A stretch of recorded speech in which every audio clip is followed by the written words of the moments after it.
Hello everyone. Today's dissection topic is knee joint. For the dissection of knee, we have used disarticulated lower limb. This is the right side of lower limb, and you can see this is the right margin of the lower limb, and this one is the, along with the little toe, this one is the lateral margin of lower limb. For the dissection of knee joint, we have removed surrounding structures, and as you know, knee joint is the largest synovial joint of the body. It is formed by articulation between femoral condyles, tibial condyles and patellar posterior surface of patella.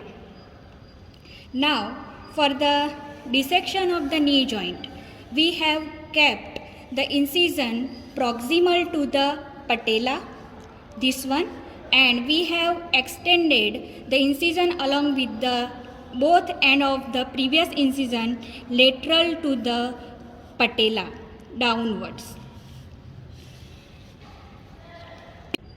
Now, bones forming the knee joint. Knee joint is formed by the medial and lateral condyles of femur, medial and lateral condyles of tibia and posterior articular surface of patella. So see, this is the patella bone, posterior articular surface of patella, and this is the patellar surface of the femur which articulates with the patella, and this two articulation, patella and femur, will form the saddle variety of synovial joint, and between the condyles of femur and tibia will form the condylar variety of synovial joint. So knee joint is functionally, it is called as modified hinge joint. Why? Because during the flexion and extension, the transverse axis for the movement is not remain fixed. So it moves forward during the extension and it translates the backward during the flexion of knee joint. In addition, during the flexion and extension of the knee joint, there is conjunct rotation of the femur on the tibia around the vertical axis. Now see, this is the infrapatellar synovial fold which represents the anterior segment of intercondylar septum. Now, ligaments of the knee joint. See, this is the ligamentum patelli which extends from the apex of patella to the upper part of tibial tuberosity. The ligamentum patelli is 7 cm in long and it is 2.5 cm wide. Anterior surface of the knee joint is related to some bursa. Here, anterior surface to the patella, there is subcutaneous prepatellar bursa. Inflammation of this bursa leads to the housemaid's knee. Here, just beneath the skin and anterior surface of the tibial tuberosity, there is subcutaneous infrapatellar bursa, and inflammation of this bursa leads to the clergyman's knee. Beneath the ligamentum patelli, there is deep infrapatellar bursa, and beneath the ligamentum patelli, it is related to the infrapatellar fat. You can see this is the infrapatellar fat, and just above the patella, beneath the quadriceps femoris muscle and anterior to the femur, this bursa is called as suprapatellar bursa, which communicates with the knee joint cavity. Now, fibular collateral ligament. It is also called as lateral collateral ligament or lateral ligament. It is situated on the lateral side of the knee joint. Fibular collateral ligament represents the degenerated primitive origin of peroneus longus muscle. You can see this is the lateral compartment of leg and this muscle is the peroneus longus muscle. So fibular collateral ligament, it is the degenerative primitive origin of peroneus longus muscle. It is strong, fibrous cord-like, 5 cm long, extends from the lateral epicondyle of femur to the apex of the head of the fibula. near its attachment towards the apex of the fibula, it is enclosed by the insertion of biceps femoris muscle. See, this is the tendon of biceps femoris muscle which has been cut. So this is the biceps femoris muscle. Beneath that biceps femoris muscle, you can see the fibular collateral ligament. And fibular collateral ligament, it is free from the fibrous capsule of the knee joint, and it is separated from the lateral meniscus by the tendon of popliteus muscle. And beneath the fibular collateral ligament, there is passage of this inferior lateral genicular vessels and inferior lateral genicular nerve. Now, tibial collateral ligament or medial ligament. Tibial collateral ligament, it is morphologically degenerated tendon of the adductor magnus muscle. See, this is the adductor magnus muscle.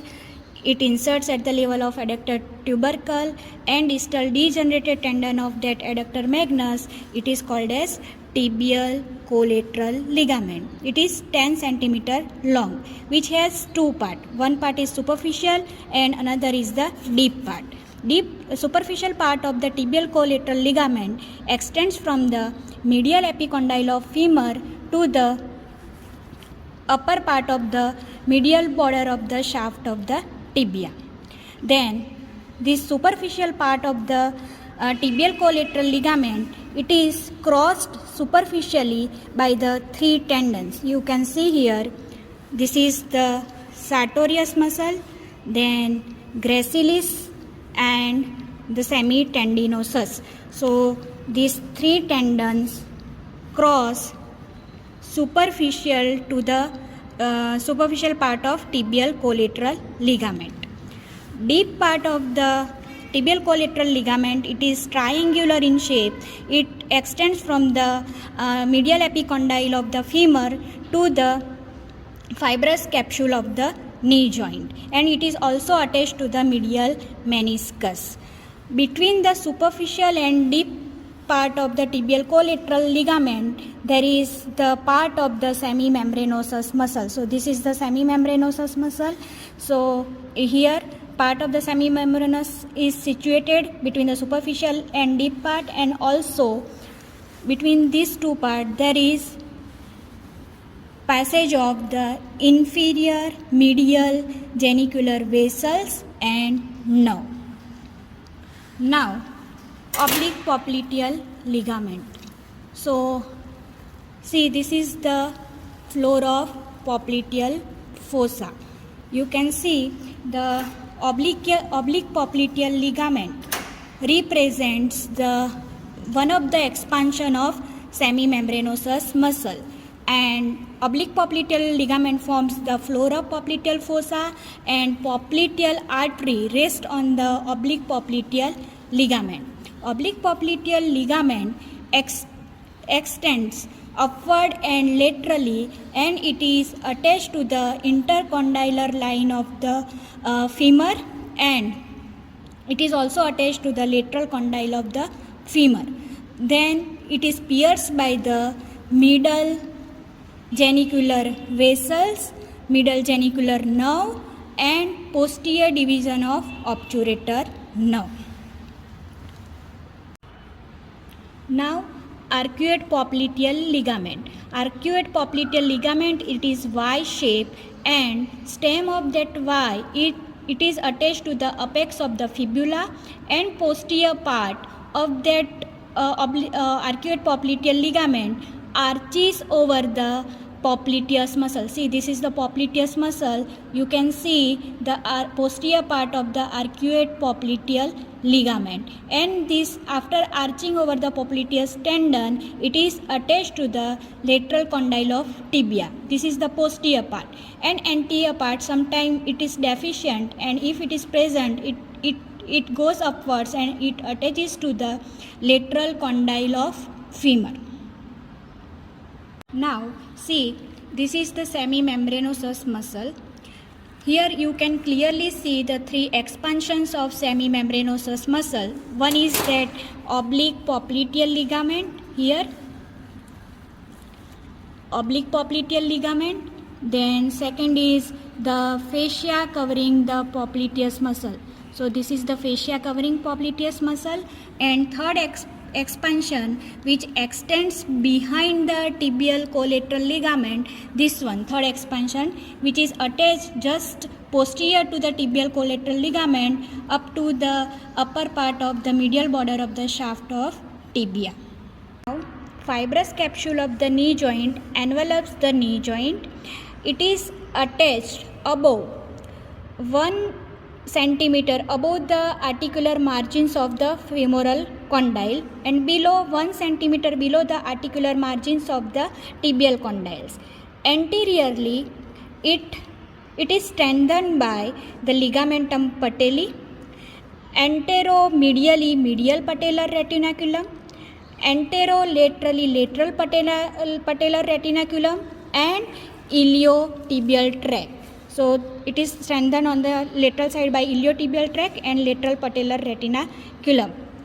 Above, the capsule is deficient for the passage of suprapatellar bursa. On the medial side, it is strengthened by tibial collateral ligament. On the lateral side, between the capsule of the knee joint and fibular collateral ligament, there is passage of the tendon of popliteus muscle, and posteriorly capsular ligament of the knee joint, it is strengthened by oblique popliteal ligament. So posteriorly it is strengthened by oblique popliteal ligament. In close view of the joint cavity, you can see within the joint cavity is divided by one sagittally oriented septum. That septum is called as intercondylar septum. There is presence of intercondylar foramen. See, you can see this by means of this intercondylar foramen, that intercondylar septum is divided into anterior part and posterior part. Anterior part will form the infrapatellar synovial fold, and from the posterior part there is formation of cruciate ligaments of knee joint, and you can see this is anterior cruciate ligament. Now we have removed infrapatellar synovial fold, and you can see the cruciate ligaments. Cruciate ligaments are intracapsular but extrasynovial. Synovial membranes lines the inner side of fibrous capsule. Now these cruciate ligaments are called cruciate because they cross with each other like X. They are named anterior and posterior cruciate ligament according to their attachment on intercondylar area of the tibia. You can see here, this is the anterior cruciate ligament. Anterior cruciate ligament attaches on the tibia on the anterior part of intercondylar area.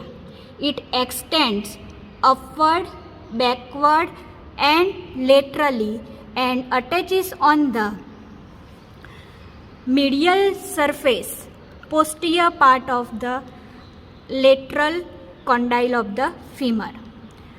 Posterior cruciate ligament, it is attached on the posterior part of the intercondylar area of the tibia.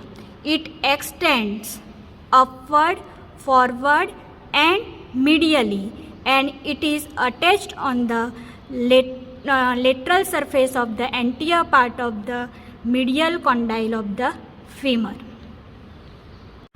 Anterior cruciate ligament is taught in the extension of the knee joint, and posterior cruciate ligament is taught in flexion of the knee joint.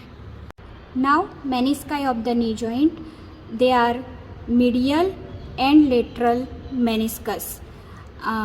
Medial and lateral meniscus are made up of fibrocartilage. Medial meniscus is semilunar in shape and lateral meniscus is circular in shape. They are made up of fibrocartilage and rest on upper surface of medial and lateral condyle of the tibia. Menisci, they have anterior and posterior end. Anterior and posterior ends of the menisci are called as anterior and posterior horns. Anterior horns of medial and lateral menisci are connected by transverse ligament. See, this is the anterior horn of medial meniscus, anterior horn of lateral meniscus. They are connected by transverse ligament. Menisci has two ends, two margins, that is the inner margin and outer margin. Inner margin or inner border is free border and outer margin or outer border is little bit convex. It has two surfaces, upper surface which is concave, which accommodates the convex condyle of the femur, and the lower surface which is flat and rests on the tibial condyle. Then you can see here the intercondylar area present on the upper surface of the tibia. Which are the structures present on the intercondylar area? That can be remembered by one mnemonic, that is Medical College Lucknow, Lucknow Medical College. So here in the intercondylar area, anterior horn of medial meniscus, then anterior cruciate ligament, anterior horn of lateral meniscus, then you can see this is the posterior horn of lateral meniscus, then posterior horn of medial meniscus, and most posteriorly the posterior cruciate ligament. This in the knee joint most commonly injured structures are medial meniscus, anterior cruciate ligament, and tibial collateral ligament on the medial side. So they are considered as a terrible triad. The medial meniscus is attached to the tibial collateral ligament, and lateral meniscus is separated from the fibular collateral ligament by the tendon of popliteus muscle.